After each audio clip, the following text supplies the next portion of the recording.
It is a storm that defined 2018. Hurricane Florence dropped a record amount of rain across the Carolinas this past September, causing massive flooding and taking the lives of 53 people. You've seen the images, the destruction, the chaos, but what you haven't seen is the amount of incredible work by our own Kentucky National Guard to bring calm after the storm. The men and women you call your friends and neighbors dropped whatever they were doing to go and help. We were there to capture their mission, and as we remember all of our service members around the world this holiday season, we want to honor our men and women right here at home. For the next hour, you will see moment by moment the hard work of our Guardsmen and women and what it truly means to answer the call. Here is Call to Duty, Hurricane Florence.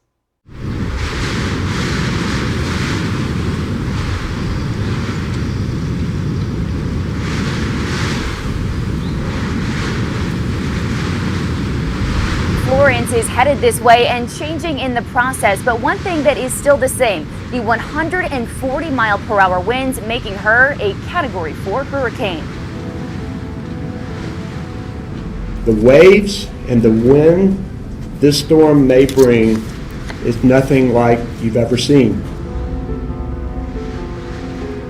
This storm will bring destruction to North Carolina. As possible. Emergency services may not be able to respond. We need people to evacuate. They're putting their own lives at risk as well as the lives of first responders. It's hard to leave, it's hard to stay for different reasons. Nobody really knows what's going to happen, but we'll be here to see it. George, gosh, it's like a bomb that's gone off here. I've never seen this kind of damage here. Heart beating them 100 miles an hour, and the creek is up to the house. That is my room there that I would have been asleep in, so I would have been killed, probably. People all night long have been in attics and roofs asking for help. I've activated more National Guard soldiers. By this evening, 2,800 will have reported for duty. The breadth and the depth of this storm is far more expansive than what we can handle. It's far from over.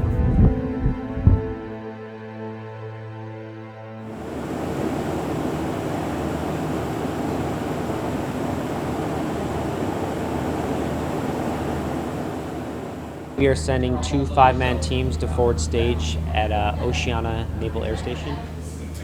The guys are prepared probably for about 2 weeks. You could do swift water, confined space, collapsed structure. Right now, there's still a lot to develop. The storm's still over the coast right now, so I think in the next 12 hours, maybe 20 hours, we're going to figure out exactly where we need to be at, and hopefully we're going to respond there very quickly with whatever capability they need. We're bringing, some all-terrain vehicles with us and some rafts and some engines for our boats. We're able to move throughout Virginia, North Carolina, South Carolina to respond to anything that we may be tasked with.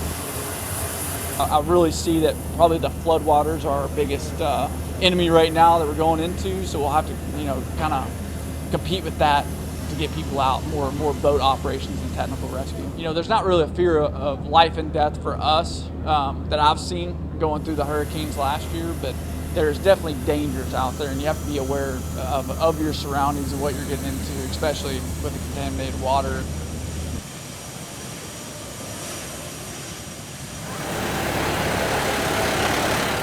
So we got 60 soldiers going down to Raleigh, North Carolina.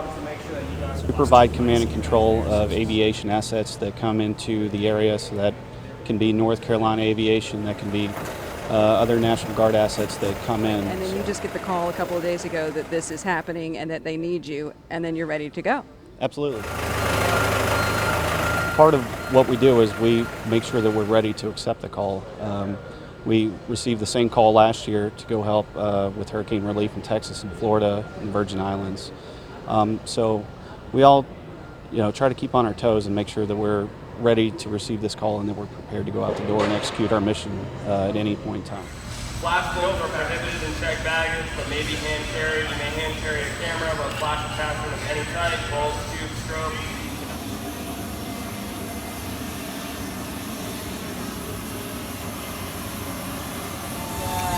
We are on the plane, headed to North Carolina with the Kentucky National Guard. We have about 60 guardsmen with us right now, and we are buckling in and getting ready to take off. See everyone is kind of relaxed on their phones. I got to get my earbuds in and get ready to go, but wanted to give you guys a quick update, and we'll see you when we land.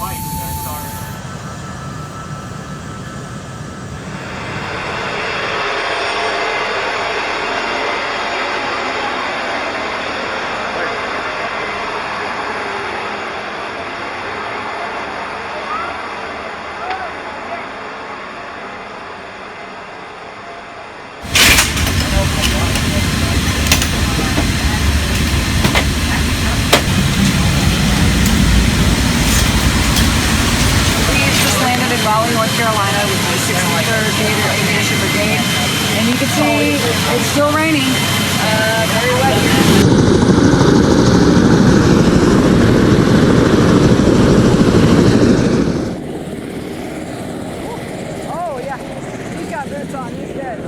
We called an awful lot of people in.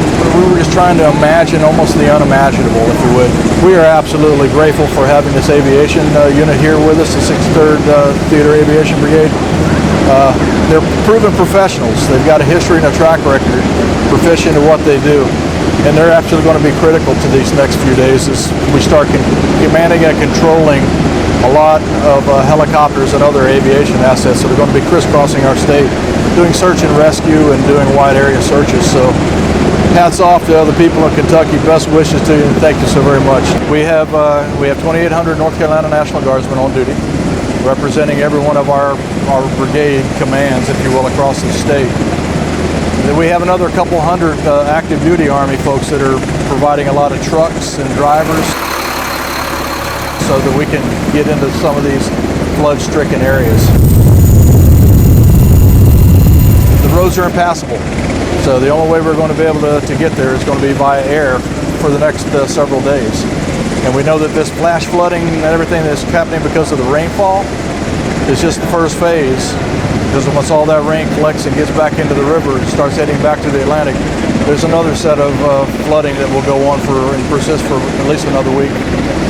Hurricane Matthews 2 years ago had historic flooding.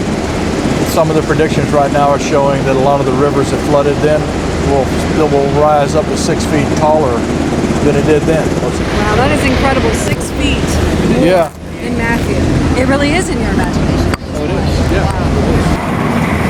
This is the initial response, helping everybody to bring some calm out of the chaos that's been caused by the hurricane, and then eventually help them move on into the recovery stage. We're going to get on the Black Hawk and we're going to go look at some of the areas that have been hit hardest by the hurricane, and then hopefully get an opportunity to talk to some of our Army National Guard and Army soldiers. 63rd Theater Aviation Brigade that you're here with out of Kentucky, a tremendous organization.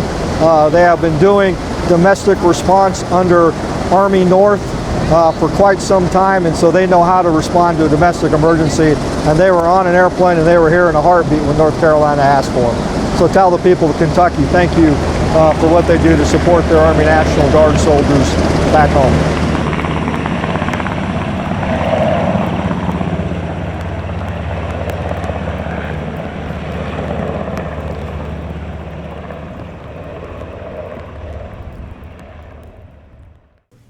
Got the notification late Friday afternoon, early evening. We received 60 soldiers from Frankfurt, and we've assumed mission command of all Army aviation rotary wing assets that are responding. So we've got helicopters from 8 states and air crews, and then of course ourselves, and then we're going to go up to about 34 aircraft conducting missions starting tomorrow. So we've got missions going on now, and then we have future missions as we start to plan for tomorrow. The next wave of storms is forecast late afternoon. Captain Stephen Lawson. Good morning, sir. River flooding, draw your attention to this. So did they load packs, the one that's still here? If you're on the ground in a car and you have bad weather hit, you can just pull over. If you're in a helicopter and you have bad weather hit, if you don't pull over in time, you die. You just die. So what we've got up there on the screen is National Weather Service feed. Those pink spots are really bad weather, and we're watching the radar to see where it's going to move, if we're going to get some relief from this. I fly too, and without a flight operations facility, I'd be lost on my own. I wouldn't have anybody to fuel an aircraft. I wouldn't have anybody to fix an aircraft. Nowhere to sleep at night, nothing to eat. So we provide those things for people. This wave of storms is forecast late afternoon. They really do need somebody sitting behind this computer that is a pilot that knows I'm not going to send my friends and my people that I maybe went to flight school with into a bad condition. You know how to read that map and you know what to expect. Right now you have a lot of flooding in North Carolina. So there are little islands in North Carolina right now. There's no road access to them. So we're basically doing an air bridge in North Carolina right now. So we find out, hey, these people don't have water, they don't have food, they don't have medical supplies. We're putting those supplies where they need to be and letting North Carolina handle the search and rescue. They're the heavy ones. Without a higher control like this, it's complete chaos and everybody's on their own. So we bring the picture together to get help where it needs to be and to make sure that it happens in an expeditious manner.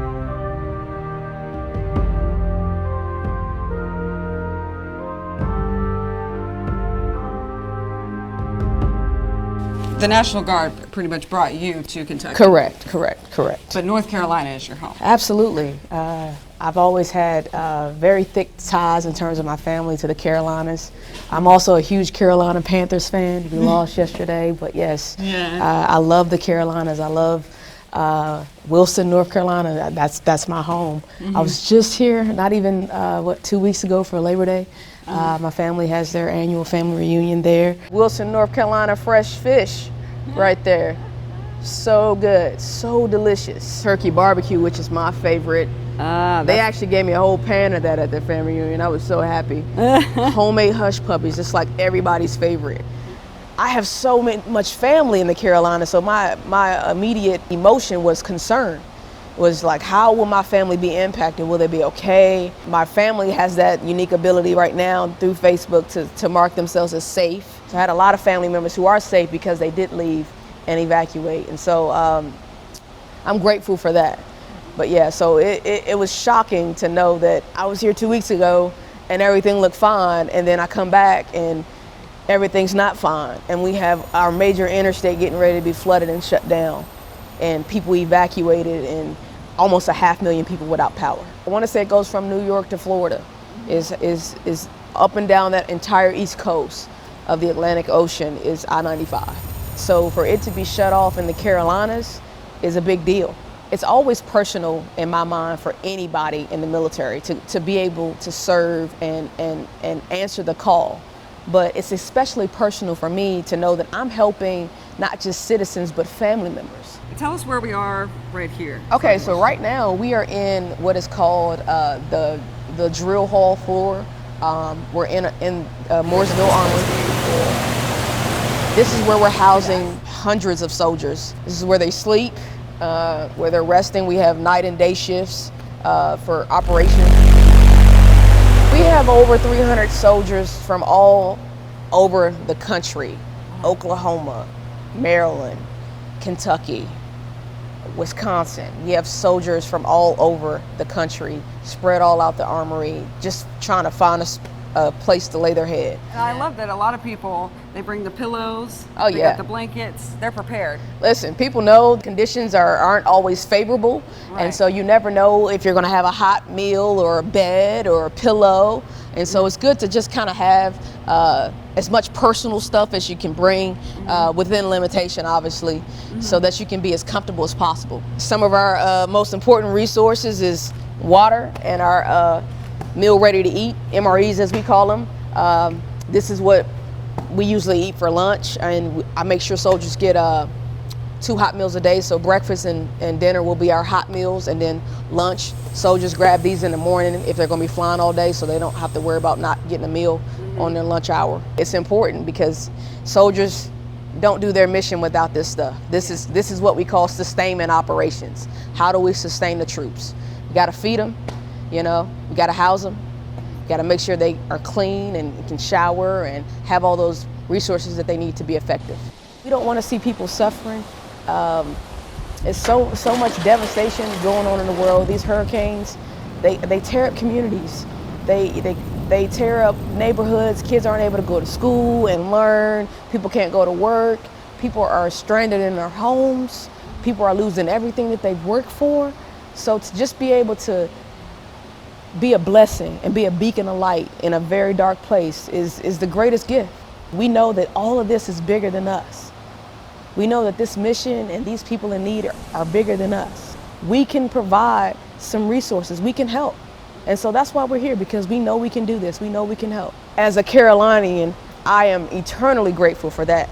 So I want to be clear that there is help on the way for those who feel like that no one's paying attention, or no one's listening, or no one's there. We're here, and we're here to help.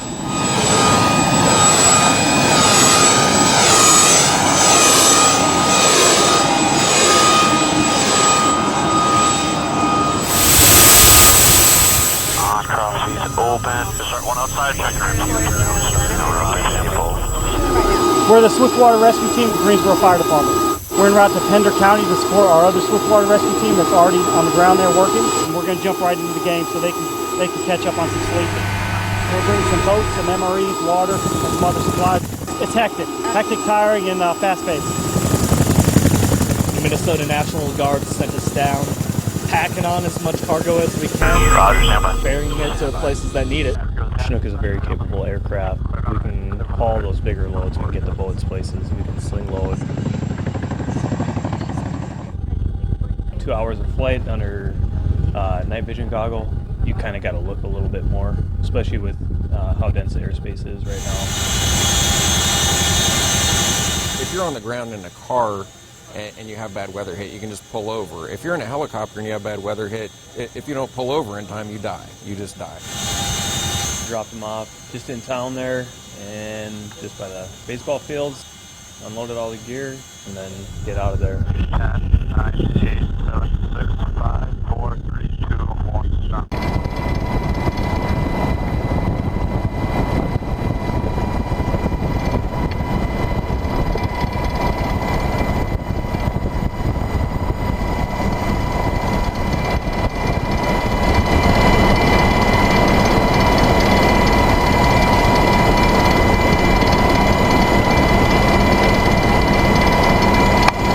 It's the flooding and the recovery that is of particular concern. As the Chief of Staff of the Army and the total Army, we got the Army Reserve Guard and regular Army all committed, and we want to express our condolences to the families of the 17 folks who were tragically lost in this hurricane. But the state of North Carolina and the governor and his entire emergency response team, FEMA from the federal level, the National Guard is all piled in. There's about 13,000 Army soldiers involved in this thing in one way or another. They're bringing relief supplies, commodity distribution, debris removal, rescuing people. I think we're up to 389 folks that National Guard and Army Reserve and regular Army has rescued. Coast Guard's fully committed all along the coast. So it's a team effort from the U.S. military writ large. Things are progressing. There's a lot of work to do. They're not out of the woods yet, but things are progressing and going well so far. We got the Corps of Engineers out doing assessments. Most of the damage that we saw today, that we visited a good part of the state in the affected area, most of the damage is from flood, from water, as was predicted. Wind damage, there is some wind damage. There are trees down, but the vast majority of it's through flooding. So there's lots of dams in the area, lots of rivers, lots of waterways. Army Corps of Engineers are out there conducting assessments along with civil authorities. The Coast Guard is doing a fantastic job down along the coast. They've done many, many rescues as well. So it's a big team effort from the federal government, from the state government, from the local government.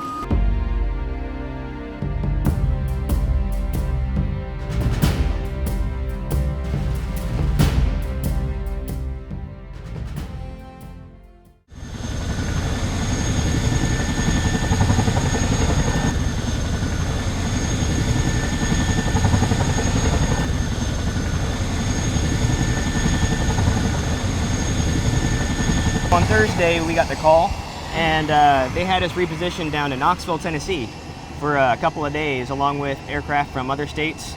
Essentially any state that wasn't a neighbor to North Carolina staged out of Knoxville and then continued on to Raleigh as soon as they could get enough weather, or good enough weather, to get here. Charlie Company 2, the 238th GSAB out of Gary, Indiana. Out of that, we brought 14 folks with us of various mission sets: pilots, crew chiefs, medics, maintainers. We've got a good team here that's covering a variety of missions. As a matter of fact, we have an aircraft out right now doing search and rescue operations. So we've been doing medical resupply, food, water, and then these search and rescue missions as well. Why did you want to be a medic? So actually my brother deployed in around 2010, came home telling stories about how his medic was able to help a lot of people over there, help save lives, and I knew I enjoyed the medical field, and I knew I wanted to be able to help people out if they were ever in danger, so that's what I do, and I'm a paramedic full-time civilian side, so I enjoy being able to serve and being able to help people. I've been a paramedic for 2 years. Whenever you're on a mission, what is your role, I guess? So my role when we get on scene is to triage patients and figure out which ones we need to take first, and then once we get them in the back of the aircraft, me and a crew chief go to work and try to make sure that we're keeping the patient comfortable and making sure that they're going to make it to our next destination. So some of the equipment that I have laid out here used, especially for times like this, this is our rescue strap. So this is used from the hoist when we go down the cable. This is something that we can use to get somebody out of a tight situation, if they're in water or in a tree or something like that.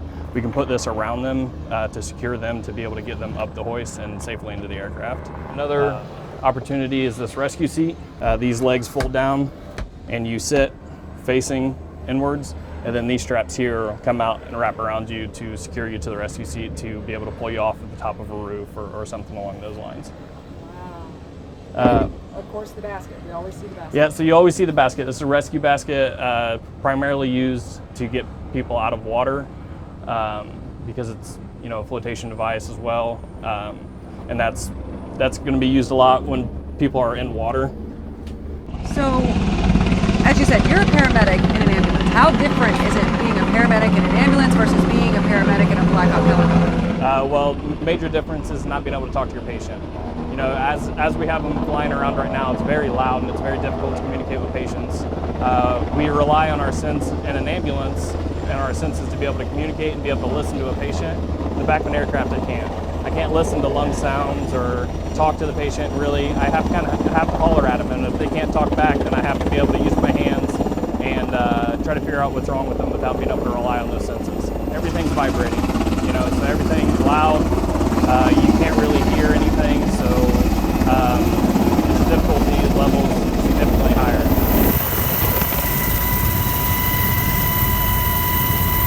It's a lot of fun. I enjoy it a lot. It's funny because I was scared of heights as a kid, but this is something that I absolutely enjoy. Now I'm on the end of a string, and I'm relying on the pilots and my crew chief to make sure that I make it down safe. And the nice thing is that I trust all the men I work with. So, it's definitely a huge trust to have with your crew, and I'm just happy to be here with the guys that I am. So, as a crew chief, my job, first of all, I maintain the aircraft, and secondly, I assist the pilots when we're flying, monitoring fuel, monitoring our airspace, and then once we get to a patient, I assist the medics. I lower them down on the hoist if need be. I'm an extra set of hands for the medics. This is my first stateside mission. I have deployed once overseas, but yeah, this is my first stateside mission. So it's very exciting, but it's a double-edged sword because for us to go do this, people are in danger, but hopefully we can do our job and get them safe and get them to the treatment they need. You've been doing this for 10 years, you said? Yes, ma'am. What made you get in the Guard? Well, my father was a Vietnam vet. He was a Marine, and I tried to enlist out of high school. I was going to go active duty. They wouldn't allow me because I was too skinny. And I go to church with a now retired Sergeant Major out of the National Guard, and we always talked, and Finally, he talked to my wife, we discussed it, and at the age of 36 years old, I joined the National Guard. Wow. Is that old? People? There was a 41-year-old with me in basic. Oh, okay. But yes, we were the oldest in basic training. So most guys do this, at young guys? At 18, yes. Yes, ma'am. 17, 18 years old. So what made you decide then? I just always wanted to serve my country and just wanted to give it another shot, and this time I made it. It's very rewarding to me and all these people here. Yeah, it sounds like, just talking to you, this feels more like a calling for you than it does a career. I think so. I really do. How long do you think you'll keep doing this? As long as they'll let me. Yeah. Honestly. We have the Force Com 2-star general from Fort Bragg, North Carolina. So he's pretty much the head of that base that was here to talk with the other commands about how the operation has gone in North Carolina. To get our higher counterparts coming here to give us kudos, to give us our due in this operation, it's humbling. He was asking us what we were doing, what our roles were within the task force, and what we did while we were at home prior to coming. I'm the brigade PSNCO. I deal with all things personnel, counting them, tracking them, ensuring that everyone has all the information that they need, and we send that up to the task force commander. I've always had a desire and a passion to serve, and in whatever capacity you can do that, I think you should find something that you love to do. Zero shame about it. I have a true passion for taking care of soldiers. And as an AGR, an Active Guard Reserve member, you are full-time active duty, assigned to the National Guard, and you work to take care of your traditional M-Day soldiers. And the only reason any of us have a job is to take care of those soldiers. Those are things that are important to me because I know what it feels like to not always feel taken care of as a service member, and I don't ever want anyone to feel that way, that I'm entrusted with their care. I'm very passionate about that, in case you can't tell. Yes, Sorry. I love it. No, I love it. I had my first child at 16, and everyone said, you're not going to go into the military, because I'd always wanted to. I come from a big military family. You're never going to do it. You're never going to do it. And I said, okay, watch me. So I was already married with 2 children when I went active duty, and have since had 2 more children, and then given my daughter to the organization. So if that's just a testament to how much respect I have for the Kentucky Army National Guard. I almost get choked up, but the Kentucky Guard has given me more than I ever could have asked for, so much so that I gave my daughter to this organization at 17. She has since gone on to active duty herself. I do promote her to corporal in the United States Army. She's a hard worker just like her mama. She's much tougher at this age than I was at this age, so I like to think I had a little bit of something to do with that, and she knows there's no crying in the Army. You call mommy and cry when you need to. When lights are out, no one's around. Unfailing trust in superiors and loyalty to your peers will significantly. She actually just made corporal, and she's stationed in Korea. And I got a video of her. I told you there was no crying in the Army, but we're talking about my daughter now. The pride I felt, having been a mother at 16 and being told you're never going to do what you wanted to do. And I always taught her, I said, dare someone to tell you you can't do it, and then do it. Let that drive you. Don't get mad, get motivated. And when I saw her swear in and I saw her graduate from basic training, it was a sense of pride that I never felt before. I'm over the moon about my girl.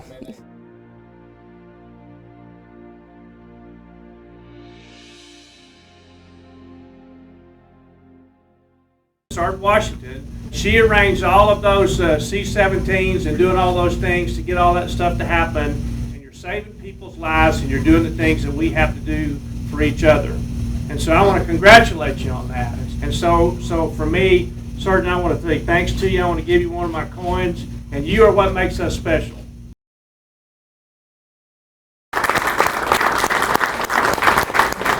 Very nerve-wracking a little bit, because you meet some of the highest ranking officials in the military, in the Army National Guard. How you doing? Pretty good, sir. Good to see you. He handed you that coin. He handed me a coin. What was that? And that's almost like a rite of passage in the military. When you get a coin from a high-ranking official, you've done something amazing, something spectacular. And so he was recognizing me for kind of just ensuring successful movement of all personnel and equipment on this mission, getting us here within a 48-hour window, getting us up and running within 36 hours once we got here.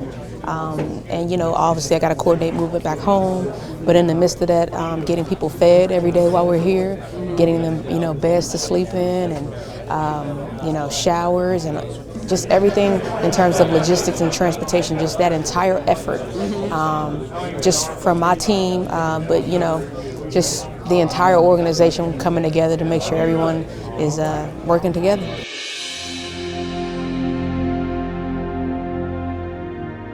Tomorrow, my family will be collaborating with the local USO, who has been outstanding to us, providing us meals during lunch, because we don't get a hot meal for lunch, but we do get hot breakfast and dinner. And so the USO has been preparing meals for us a few days out of the week.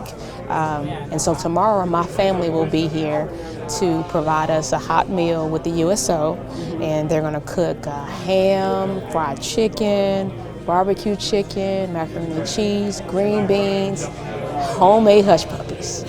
That is my favorite, my homemade hush puppies. And we'll have some lemon cake and some other things, but I cannot wait. That is going to be the meal of a lifetime.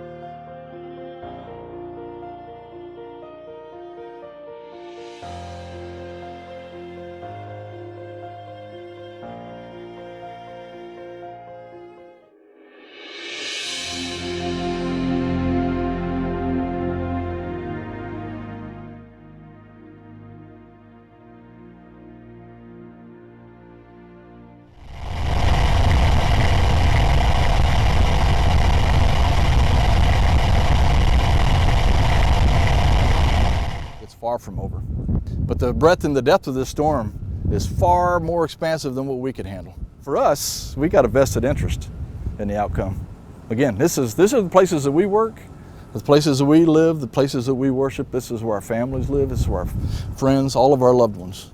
You know, this is us.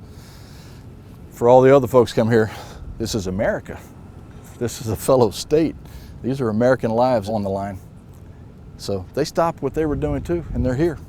Thanks, man. Where are you from? Thank you, sir. Kentucky, sir. Kentucky. All right. We had the right people here. Thank goodness. Second time in 2 years that we're having 500-year floods. All right. So I think we need to recalibrate, right? So this is either a 2-year event, or we should all be good to go for another 998 years, right? Either way you look at it, well, only time will tell. Interesting times. I cannot tell you just how extremely proud and grateful I am. Wherever you're from, North Carolina, Kentucky, any other state, anybody else is here, whatever installation, take it back and tell them we're grateful for the selfless service of each and every one of you.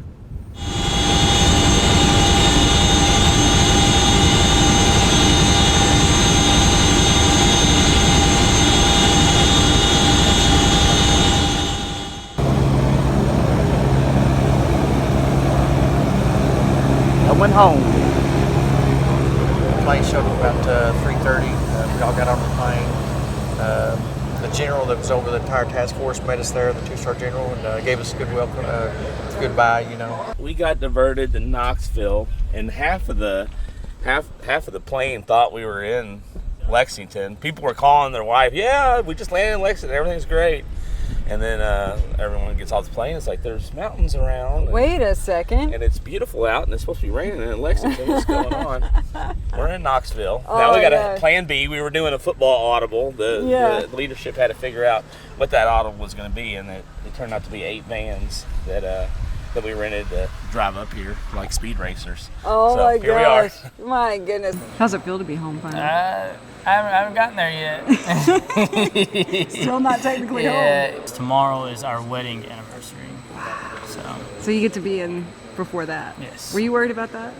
To an extent, I was, yes. I was like texting her and I was telling everybody in my shop, I was like, I hope I'm back by the 21st, so that way I'm there by the 22nd. Otherwise, wife's going to be a little bit upset. So, but luckily, she understood me being away. How are you going to celebrate your anniversary? We don't know yet. I'll take an extra day off and sleep in with the kids and just hang out as a family.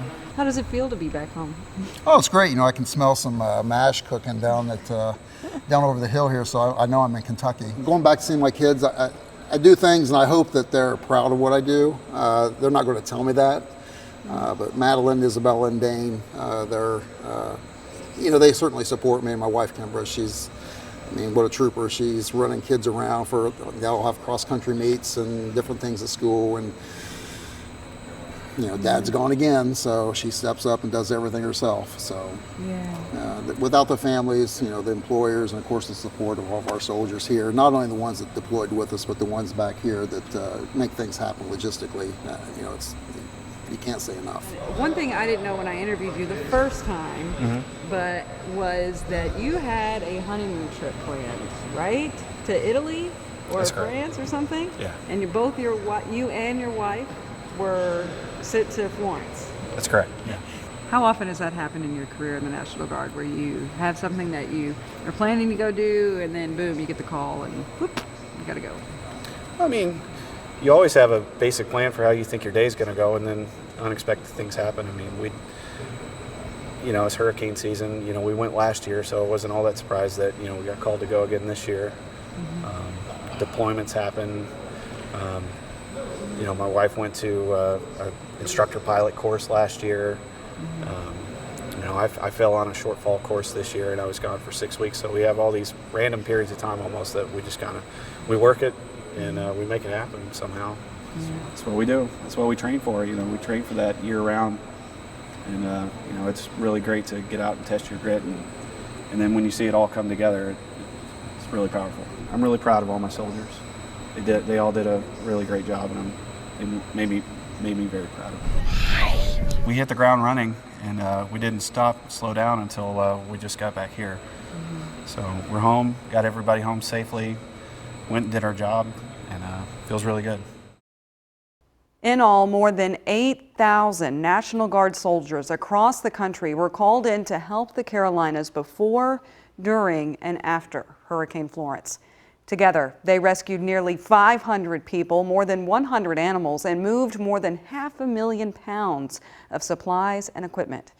Over this last hour, you've seen for yourself their sacrifices, their willingness to put the needs of complete strangers above their own. That's what it means to answer the call. That's what it means to truly serve. We want to thank the Kentucky National Guard for all they do for our state and beyond. And for all of our service members around the world, thank you. We wish you all a wonderful holiday season.